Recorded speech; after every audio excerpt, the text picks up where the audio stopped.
अस्सलाम वालेकुम।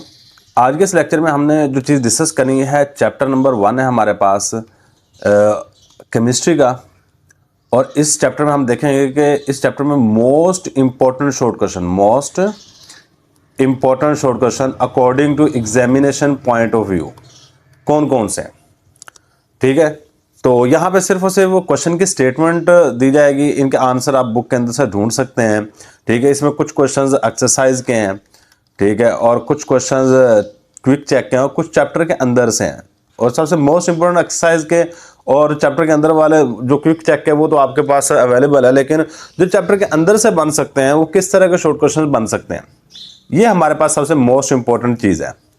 तो स्टार्ट करते हैं चैप्टर नंबर 1। जो पहला शॉर्ट क्वेश्चन आ सकता है वो है डेफिनेशन का। पहले नंबर पे आपने डेफिनेशन करनी है एटॉमिक रेडियस की, ionic radius, ionisation energy, electron affinity और इलेक्ट्रोनेगेटिविटी।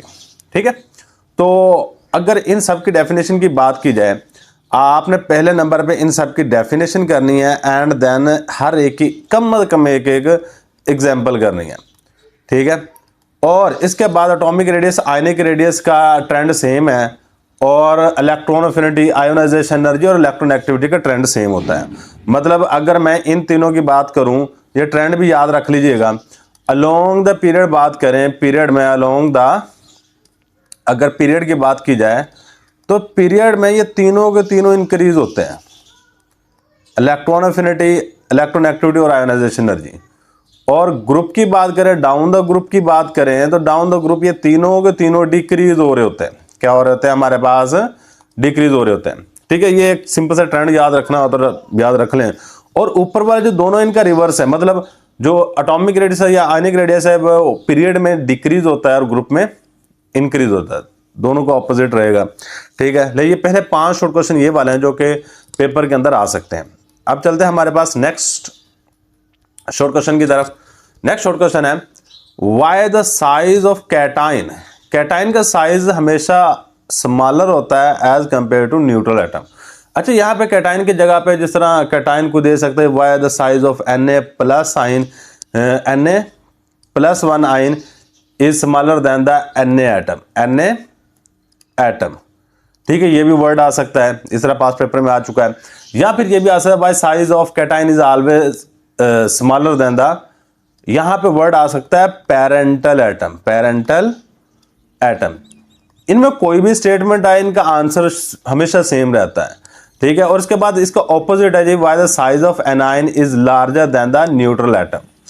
जो एनाइन का साइज है ये न्यूट्रल एटम की निस्बत लार्जर क्यों होता है? ठीक है, एनाइन की जगह पे आपको क्योंकि बुक में क्लोरीन की एग्जांपल दी होती है Cl- आइन, और न्यूट्रल एटम की जगह पे क्लोरीन एटम कह देगा। ठीक है, मतलब ये थोड़ा सा कॉन्सेप्टिव स्टेटमेंट को चेंज कर सकता है लेकिन आंसर सेम रहेगा। नेक्स्ट शॉर्ट क्वेश्चन आ सकता है जो कि पॉसिबल है, which factor effect on atomic और आयनिक रेडियस। ठीक है, दोनों के फैक्टर सेम है। ठीक है, वो फैक्टर आपने देख लेना है।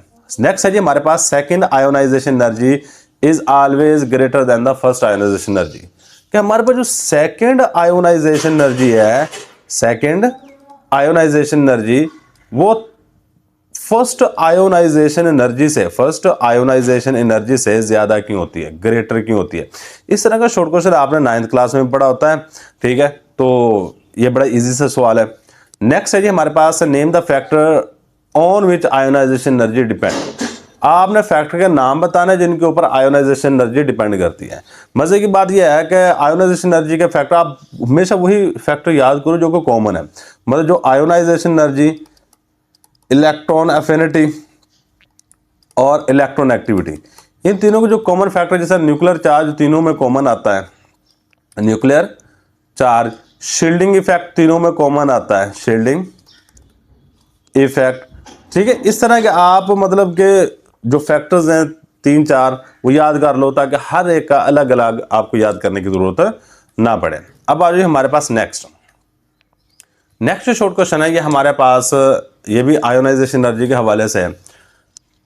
Explain oxygen has lower ionisation energy than nitrogen. आपने ये साबित करना है जी ऑक्सीजन एटम है, इसकी आयोनाइजेशन एनर्जी कम होती है और नाइट्रोजन एटम की आयोनाइजेशन एनर्जी ज्यादा होती है। ठीक है, नेक्स्ट क्वेश्चन है जी explain with reason the following fact about the ionisation energy. First ionisation energy of boron is lesser than beryllium और first ionisation energy of aluminium is lower than magnesium. अच्छा, अगर इन तीनों क्वेश्चन के answer की बात की जाए तो इनका आंसर जो कॉन्सेप्ट है वो कॉन्सेप्ट ऑलमोस्ट सेम है। कॉन्सेप्ट क्या है हमारे पास, इन तीनों का कॉन्सेप्ट हमारे पास तकरीबन सेम है। वो है इलेक्ट्रॉनिक कन्फिग्रेशन के हवाले से आप इनका कॉन्सेप्ट की बात करोगे, किसके हवाले से करोगे, इलेक्ट्रॉनिक कॉन्फ़िगरेशन। ठीक है, तो नेक्स्ट है जी, what is the trend observed in ionisation energy as we move down the group. Period number 3, देखो कोई भी पीरियड हो, पीरियड 2 हो, 3 हो, 5 हो, 6 हो, कोई भी पीरियड आ जाए तो उसमें हम जब डाउन द ग्रुप जाएंगे, down the group ionisation energy हमेशा कम होगी। ठीक है, नेक्स्ट है जी, first electron affinity of element is negative while the second electron affinity is positive. मतलब अगर देखा जाए ये सवाल काफ़ी ज़्यादा इंपॉर्टेंट है। हमने अमूमन कहा है कि जब पहला इलेक्ट्रॉन डालेंगे इस वक्त एनर्जी निकलेगी, और जब एनर्जी निकलेगी उसको नेगेटिव साइन से रिप्रेजेंट करेंगे। कहते अगर एक इलेक्ट्रॉन डालने के बाद जब दूसरा इलेक्ट्रॉन ऐड करेंगे तो उस वक्त एनर्जी एब्जॉर्ब होगी, उस वक्त एनर्जी एब्जॉर्ब होगी उस इलेक्ट्रॉन को अंदर इंसर्ट करने के लिए। कहता है ऐसा क्यों है, पहला इलेक्ट्रॉन निकालते हुए एनर्जी निकली, उसको नेगेटिव साइन से रिप्रेजेंट किया, दूसरे वाली एनर्जी एब्जॉर्ब हुई, एंडोथर्मिक प्रोसेस है, पॉजिटिव साइन से रिप्रेजेंट किया, ऐसा क्यों, ये सवाल है। नेक्स्ट है जी हमारे पास, name the factor which effect on electron affinity. भाई जान आपने फैक्टर के नाम बताने हैं जो कि इलेक्ट्रॉन अफिनिटी पे इफेक्ट कर रहे होते हैं। अब चलते हैं नेक्स्ट शॉर्ट क्वेश्चन पे। नेक्स्ट शॉर्ट क्वेश्चन है जी, which of nitrogen and phosphorus has higher electron affinity. आपने ये बताना है जी नाइट्रोजन में और फास्फोरस में से किसकी इलेक्ट्रॉन अफिनिटी, इलेक्ट्रॉन को खींचने की ताकत ज्यादा है। ठीक है, तो नेक्स्ट है जी हमारे पास, और इसकी आपको पता है इलेक्ट्रॉन अफिनिटी, इलेक्ट्रॉन को खींचने की सलाहियत डाउन द ग्रुप क्या होती है, इसको ज़हन में रख के इसका आंसर करेंगे। नेक्स्ट है जी, fluorine has lower electron affinity than chlorine although its size is smaller. अच्छा, अब ये बताएंगे जी, हमने कहा है कि हमेशा फ्लोरीन क्लोरीन जब टॉप टू बॉटम और नीचे आ जाएगा ब्रोमीन और फिर आयोडीन, जब हमने कहा है कि नीचे की तरफ जब आएंगे तो इलेक्ट्रॉन अफिनिटी क्या हो जाती है, डिक्रीज हो जाती है। अच्छा, अब हमारे उस ट्रेंड के मुताबिक तो ये होना चाहिए कि फ्लोरीन के इलेक्ट्रॉन अफिनिटी ज़्यादा होनी चाहिए, ज़्यादा होनी चाहिए, और क्लोरीन के इलेक्ट्रॉन अफिनिटी कम होनी चाहिए। कहता है ऐसा नहीं है, हालांकि फ्लोरीन के इलेक्ट्रॉन अफिनिटी क्या है, लोअर है, और क्लोरीन के इलेक्ट्रॉन अफिनिटी ज़्यादा है। आप इसकी रीज़न बताएं, हालांकि एक्सेप्शन है। इसकी रीज़न बेसिकली होती है कि साइज छोटा है क्लोरीन का, फ्लोरीन का, जिसकी वजह इलेक्ट्रॉन आने में थोड़ी सी मुश्किल होती है, ये रीज़न है। नेक्स्ट है जी, why noble gases has positive first electron affinity. कि नोबल गैसेज की फर्स्ट इलेक्ट्रॉन अफिनिटी पॉजिटिव क्यों है, क्योंकि नोबल गैसेज का आउटरमोस्ट शेल कंप्लीट होता है, 8 इलेक्ट्रॉन या 2 इलेक्ट्रॉन मुकम्मल होता है, जिसकी वजह से इलेक्ट्रॉन डालने में आपको मुश्किलात हो रही होती हैं, इसलिए ये पॉजिटिव है। Periodic trend, electron affinity, ionisation energy और इलेक्ट्रॉन एक्टिविटी का लिखना है जी, ये तीनों के तीनों ट्रेंड जो हैं ये सेम है। ठीक है, मैंने आप ऊपर भी बता दिया है। Define metallic character, give it stand in the periodic table. Metallic character की तारीफ करनी है पीरियोडिक टेबल में, सिर्फ ये बताना है कि जब हम लेफ्ट राइट जाएंगे तो मेटालिक कैरेक्टर डिक्रीज होता है, जब टॉप टू बॉटम आते हैं तो मेटालिक कैरेक्टर ज़्यादा हो जाता है। ठीक है, ये सिंपल बातें आपने यहाँ पे बतानी है। चलो जी, हमारे पास ये क्वेश्चन मुकम्मल हो गया। नेक्स्ट आ जाए जी, हमारे पास एक शॉर्ट क्वेश्चन है, how does sodium and magnesium react with water. आपने ये बताना है कि सोडियम मैग्नीशियम पानी के साथ किस तरह रिएक्शन करेंगे, ये रिएक्शन आपकी बुक में दिया हुआ है। सोडियम जो है इसको कैरोसिन ऑयल में क्यों स्टोर किया जाता है भाईजान, हमारे पास सोडियम को स्टोर करने के लिए हमेशा कैरोसिन ऑयल यूज़ किया जाता है, मट्टी का तेल जिसको कहते हैं, मट्टी का तेल यूज़ किया जाता है। अब सवाल यह है कि सोडियम को मट्टी के तेल में क्यों रख के स्टोर किया जाता है। इसके एक लफ्ज़ में आंसर लिखूँ तो ये रिएक्टिव होता है, और रिएक्टिव होने की वजह से ये एयर के साथ भी रिएक्शन कर जाता है। किसके साथ, एयर के साथ, वाटर के अंदर रखेंगे वाटर से भी रिएक्शन कर जाएगा। वह कैरोसिन ऑयल है जिसके साथ ये रिएक्शन नहीं करता। ठीक है, नेक्स्ट आ जाए, by oxide of non metal are acidic in nature. Non metal के जितने भी ऑक्साइड होते हैं, जिस तरह SO2 है या SO3 है, ठीक है, इसी तरह हमारे पास NO2 है, ये सारे के सारे एसिडिक इन नेचर क्यों होते हैं, क्योंकि जब इसको आप पानी में हल करोगे, जिस तरह SO3 है, इसको पानी में हल करो, हल करने के बाद हमारे पास H2SO4 बन जाता है, और H2SO4 क्या है जी, एसिड है, इसलिए ये एसिडिक नेचर के होते हैं। अब नेक्स्ट है जी हमारे पास, ये आपने मैट्रिक में पढ़ा है, एम्फोटेरिक ऑक्साइड क्या होते हैं, prove that Al2O3 is an amphoteric oxide. आपने ये बताना है कि Al2O3 जो है ये एम्फोटेरिक ऑक्साइड, ये एसिड के तौर पे भी काम करता है और बेस के तौर पे भी काम करता है। नेक्स्ट है जी zinc react with HCl and to give ZnCl2 and NaOH to give Na2ZnO2। अच्छा, अब ना आपने बताना है कि मतलब ये देखो, कहता है जिंक ऑक्साइड एक दफ़ा हमारे पास एसिड के साथ रिएक्शन कर रहा है और जिंक ऑक्साइड एक दफ़ा बेस के साथ रिएक्शन कर रहा है। और आपको पता है जो चीज़ एसिड और बेस दोनों के साथ रिएक्शन करे, तो आपने सिर्फ यहाँ बताना है कि ये बेसिकली हमारे पास क्या है, एम्फोटेरिक ऑक्साइड है, एम्फोटेरिक ऑक्साइड है। ठीक है, ये सादा सी बात बतानी है यहाँ पे।